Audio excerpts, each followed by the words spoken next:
Hello friend, welcome back to my channel. आज का हमारा टॉपिक है C4 प्लांट और C4 साइकिल। पिछली वीडियो में हमने डिस्कस किया था कि C3 साइकिल और C4 प्लांट्स क्या होते हैं। तो अगर आपने वो वीडियो नहीं देखा है तो आप मेरे चैनल पर जाकर देख सकते हैं, आपको वो वीडियो ईजीली मिल जाएगी। तो आइए बिना देरी किए हम वीडियो को स्टार्ट करते हैं। सबसे पहले हमें C4 साइकिल को जानने से पहले हमें पता होना चाहिए कि C4 प्लांट होता क्या है। तो जैसे कि मैंने आपको पहले बताया था पिछली वीडियो में कि C3 साइकिल क्या होती है, वो जनरली समर प्लांट होते हैं, और C4 साइकिल क्या होते हैं, वो ज़्यादातर रेस्पिरेशन को अवॉइड करते हैं। जैसे कि गन्ना, ज्वार, चौलाई, मक्का, डिजिटेरिया, एट्रिप्लेक्स आदि, ये सब प्लांट क्या है, इन प्लांट में C4 साइकिल चलती है। इन पौधों में C4 साइकिल मिलती है। इनकी पत्तियों में संवहन पूल के चारों ओर बंडल शीट मिलती है। इसे क्रांज एनाटॉमी कहते हैं। क्रांज एनाटॉमी क्या होता है, आइए हम थोड़ा सा ओवरव्यू देख लेते हैं इसका। क्रांज एनाटॉमी का हम एक डायग्राम के थ्रू एक ओवरव्यू देखेंगे। ये क्या है, क्रांज एनाटॉमी का सेल स्ट्रक्चर है, माइक्रोस्कोपी स्ट्रक्चर है।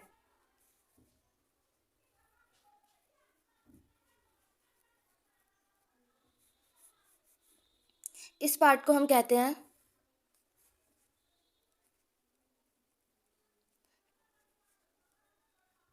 ग्रेनर क्लोरोप्लास्ट।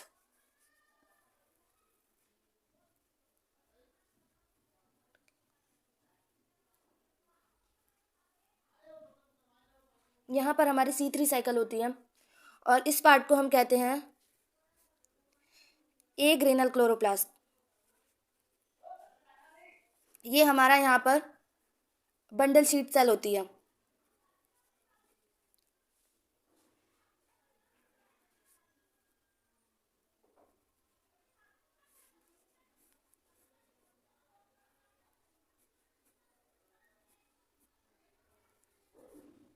और ये हमारे कुछ मॉलिक्यूल्स प्रेजेंट होते हैं। यहाँ पर क्या होता है कि जो CO2 होता है वो यहाँ पर एंटर करता है, लाइट रिएक्शन होती है, मतलब यानी कि यहाँ पर क्या होता है, फोटो फॉस्फोराइलेशन हो रहा होता है, और यहाँ से C3 साइकिल के बाद यहाँ से CO2 रिमूव हो जाता है। तो यही एक जो है क्रांज एनाटॉमी है। तो आइए आगे देखते हैं। क्रांज एक जर्मन भाषा का शब्द है जिसका अर्थ है माला। जैसे कि यहाँ पे देखो, आपको थोड़ा मोती टाइप से दिख रहा होगा। पत्ती की पत्ती का मीजोफिल, पैलिसिडा, पैरेन्काइमा व स्पोंजी पैरेन्काइमा में विभाजित नहीं होता है। बंडल शीट की कोशिका में बड़े हरित लवक मतलब क्लोरोप्लास्ट मिलते हैं। इन क्लोरोप्लास्ट में ग्रेना कम विकसित होता है। जैसे कि मैंने आपको पहली वीडियो में भी बताया था कि जहाँ पर भी क्लोरोप्लास्ट में क्लोरोप्लास्ट जहाँ पर बड़े होंगे वहाँ के जो ग्रेना होंगे वो कम विकसित या फिर अनुपस्थित मतलब एब्सेंस होंगे, और मीजोफिल की कोशिका में क्लोरोप्लास्ट छोटे होते हैं। तो इसका मतलब क्या होगा, उसके जो क्लोरोप्लास्ट छोटा है तो यहाँ पर जो ग्रेना होंगे वो वेल डेवलप्ड होंगे, सुविकसित होंगे। मीजोफिल की कोशिकाओं में C4 साइकिल तथा बंडल शीट में C3 साइकिल चलते हैं। तो आइए हम आगे देखते हैं कि इस लाइन का मतलब क्या है। आइए अब हम C4 साइकिल को समझते हैं। C4 साइकिल को हैच स्लेक साइकिल भी कहते हैं, क्योंकि ये हैच स्लेक क्या है, ये एक साइंटिस्ट के नाम है। हैच व स्लेक नामक वैज्ञानिक ने सबसे पहले ये साइकिल को दिया था, इसके बारे में बताया था। ये साइकिल हमारी 2 सेल्स में कंप्लीट होती है। पहला है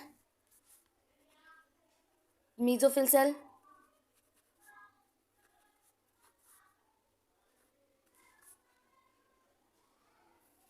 और दूसरा है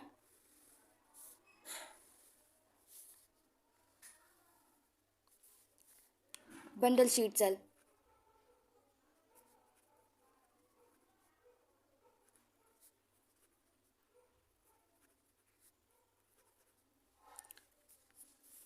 यहाँ पर थोड़ा एनाटॉमी रहती है। तो आइए अब हम स्टार्ट करते हैं ये प्रोसेस को। इसमें क्या होता है, इस सेल्स में सबसे पहले ही इसमें क्या होता है, मेसोफिल सेल में पहले से ही यहाँ पर H2O प्रेजेंट होता है। H2O का मॉलिक्यूल जो है वहाँ पे प्रेजेंट होता है। तो यहाँ पे बाहर से क्या है, एक कार्बन डाइऑक्साइड एंटर करती है इसमें। तो CO2 यहाँ पर रिएक्शन करती है H2O के साथ, तो जिससे वो बन जाती है। इन दोनों की रिएक्शन होने के बाद हमें मिलता है HCO3।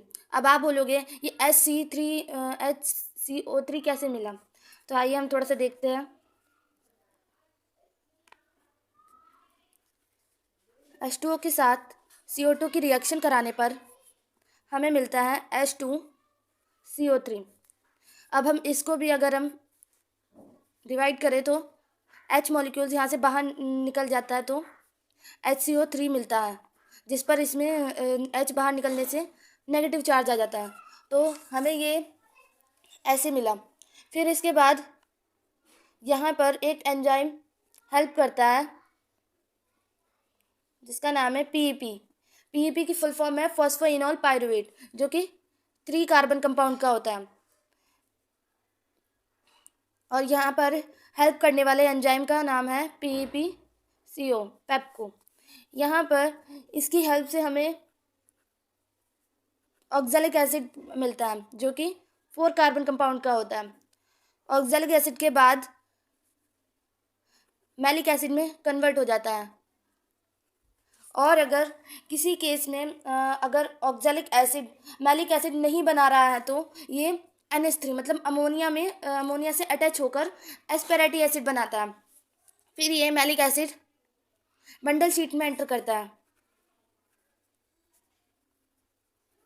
जो कि कितने कार्बन कंपाउंड का है, 4 कार्बन कंपाउंड का। ये मैलिक एसिड अपना एक मॉलिक्यूल CO2 गिवन आउट कर देता है, और ये CO2 3 कार्बन कंपाउंड का होता है यहाँ पे।